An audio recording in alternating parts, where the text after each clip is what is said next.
Buildings have evolved, so let's give them the attention they deserve. This is 10 Minutes to a Better Building, a podcast from the building experts at Boland.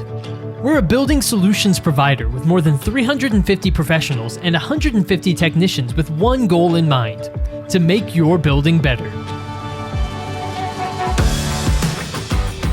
Hello everyone, and welcome to another episode of 10 Minutes to a Better Building, a podcast from the building experts at Boland. I'm your host, Tyler Kern. Welcome to another episode of the podcast. We are thrilled to have you along. Today, we are talking about energy usage intensity, a word that's difficult for me to say, energy usage intensity. We're going to be diving into that topic today with Geoffrey Gilg. He is an energy engineer at Boland. Geoffrey, welcome to the podcast. Thanks for joining us. Thanks. It's good to be here. It's great to have you on today, Geoffrey. And so let's start off with just an introduction to the topic for people who might not necessarily be familiar with energy usage intensity. Tell us a little bit more about that. Introduce that topic for us. All right. Energy use intensity is just a measure of how much energy a building uses in a year. It adds in everything: electricity, natural gas, if there's a gas line, if there's a fuel storage tank, that gets counted in. And it's all aggregated together and measured in units of thousands of BTUs per square foot per year. So it's normalized for the size of the building. Yeah, absolutely. You know, Geoffrey, I think that was a really important base layer for people to understand kind of what we're talking about here when we talk energy usage intensity here on the show today. So another thing that I think is important for people to know about as we have this conversation are the new building energy performance standards, or BEPS as they're called. Can you explain BEPS for us and tell us a little bit more about what we need to know? Sure. They're a performance standard that says you must meet a certain minimum energy star score or maximum building energy intensity. The District of Columbia has this in effect right now. Montgomery County is putting it into effect starting in 2024. Basically, it says that you've got to meet a certain standard. An energy star score of 50 is typical. And if you don't, there are certain pathways to remediation that you can take over the following 4 years to get in compliance. And if you don't, then there are penalties involved. So this is highly motivating to a lot of property owners. That's really interesting. We're going to talk a little bit more how to approach maybe that topic and kind of what you just mentioned here in a second. And so it's my understanding that there are 3 levels of intensity. Can you explain those levels for us and kind of break that down? Well, levels of improvements you can make. Yes, the first is simply to optimize the controls that you've already got on site.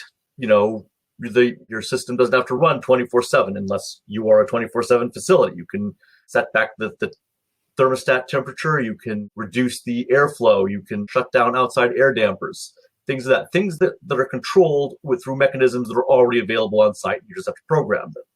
Level 2, it's improving your facility a little bit, including installing more sensors to increase your control capability. For instance, I was at a location for a client who has 20-year-old rooftop units that were set up with dry bulb temperature economizers, and that's great. It looks at the outside air temperature and says if the outside air is cooler than the return air, just use outside air, open those dampers all the way, free cooling. The catch with that is that in certain shoulder conditions, the humidity in the air actually took more energy to cool than the return air. So simply installing a couple of humidity sensors to let them know when to open those dampers and when not to allowed a certain amount of energy savings. This also includes things like caulking windows or measures of that sort, more efficient light fixtures. Level 3 is when you start replacing equipment with more efficient stuff, more efficient chiller, better boilers, variable frequency drives on your HVAC equipment. And these are, of course, the more expensive items, but they're also where most of the energy saving is. However, you don't want to just jump into that at the first, because if you don't do the smaller scale stuff and do it later, then you're going to end up with equipment that's oversized. Yeah, that's a good point, I suppose. And one of the things that I wanted to talk about a little bit later, but I think it might be a good idea just to discuss it here now, is that sometimes it's helpful for people to talk to an expert like yourself or like the experts at Boland to understand a little bit more about the options that exist in smaller areas and not immediately jump to, okay, well, let's replace an entire system and let's go with wholesale changes. Maybe there are smaller incremental things that you can do kind of building up to that eventually, right? But understanding maybe some of the smaller things that you can do is certainly something that an expert at Boland can suggest earlier on in that process. Certainly. And you also have to understand what you can do and also what you can't do. And a lot of that's going to be determined by the type of facility you have. For instance, if you're a hospital, you have very rigorous ventilation requirements. So something like demand control ventilation and cutting down the outside air is not an option, even though that might be a perfectly good strategy for an office building. Right. You have to understand what is going on the site and understand that energy is sort of a fourth tier priority. Yeah, let me jump in because this is something I found really interesting as you and I were talking before the podcast. You mentioned energy, and energy efficiency being a fourth tier priority. And this was a really interesting concept to me that I'd never really thought through before. But tell us what that means when you say fourth tier. What are the other three tiers and why is energy fourth?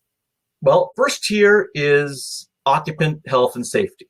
That's obviously going to be the top priority. You don't want to do anything that hurts people or makes them sick. The second tier is the process requirements of the space. In a lot of things like offices, that's going to be the same as the requirements for people. In some manufacturing facilities, you're going to have certain strictures. If your process has to be really 140 degrees Fahrenheit or a cryonic temperature, then you're just going to have to accommodate that sort of extreme. Yeah, the third tier, as I mentioned earlier, is occupant comfort. People have to be comfortable to do whatever they're supposed to be doing in the space that's being conditioned. And once you made sure that all of those conditions are met, then you can look about what's the most energy efficient way to meet those other tiers. Because people don't really care how much energy you spend. You can spend as little or as much energy as long as they're comfortable. Yeah, that's a great point. So with each layer you go down, with each tier you go down, you can't maximize that if it means compromising on one of the previous three is Correct. kind of a way to think about it. Yeah, absolutely. Because you can't, it might be the most energy efficient thing in the world to just not run any kind of air conditioning during the summer. You can do 100% energy savings by turning off all the utilities, but no one will like it. Exactly. Then there's really no purpose or function for the building because no one's going to want to come and work there. And so I think that's a really interesting and a good way to put it. And so, we talked a little bit about that consultative approach, but tell me a little bit more about what it's like to work with clients towards their goals as it relates to energy usage and usage intensity. Tell us a little bit more about what it's like and the process that you take to work with clients to help them meet and match those goals. Well, it's definitely a collaborative process. You definitely have to understand what is going on in the space and the things that they need to do to accomplish their goals for whatever it is they're doing in that space. Yeah, because it's like you mentioned earlier, you need to know the different needs of a hospital as compared to an office building, right? And so for someone like you're going to understand those differences and how those requirements are going to be different. And that's an important thing to bring into those conversations. Right. You have to understand that there are certain restrictions on what you can and cannot do in certain kinds of spaces. Usually the space occupants of the clients will understand this, and they'll often have a better understanding than we do, but sometimes they don't. And then that's where our past experience is helpful. Exactly. That's where all your experience comes in handy big time. So, Geoffrey, as we wrap up this conversation today, it's been really fascinating. I've really enjoyed getting to learn a little bit more about this. Are there any final thoughts that you have? Anything you want to leave our listeners and viewers with here today, just on the topic of how to and ways to reduce your energy usage intensity? Well, I will say that it's a very important thing to do. Especially now that there are legal requirements and penalties in certain jurisdictions based on the building energy performance standards. Yeah, and it's a moving target because the Energy Star scores change over time as buildings get more efficient. So something that got a 50 this year might get a 45 5 years from now, and you have to keep moving forward with that. Well, and I suppose that rating system that judges a building based off of other like buildings. If other buildings around you are improving, that are similar, then that means that you also have to improve on some way, right? Otherwise, you're going to end up falling down those rankings. Right. Yeah. It's what Lewis Carroll called the Red Queen's race. You have to run as fast as possible just to stay where you are. Oh man, I understand that analogy. Very applicable to my own life sometimes. But that's a really good point, and I think a really good spot for us to wrap up today. So, Geoffrey Gilg, energy engineer at Boland. Geoffrey, thank you so much for joining us today for this conversation and sharing some more of your experience and your insights here on this topic.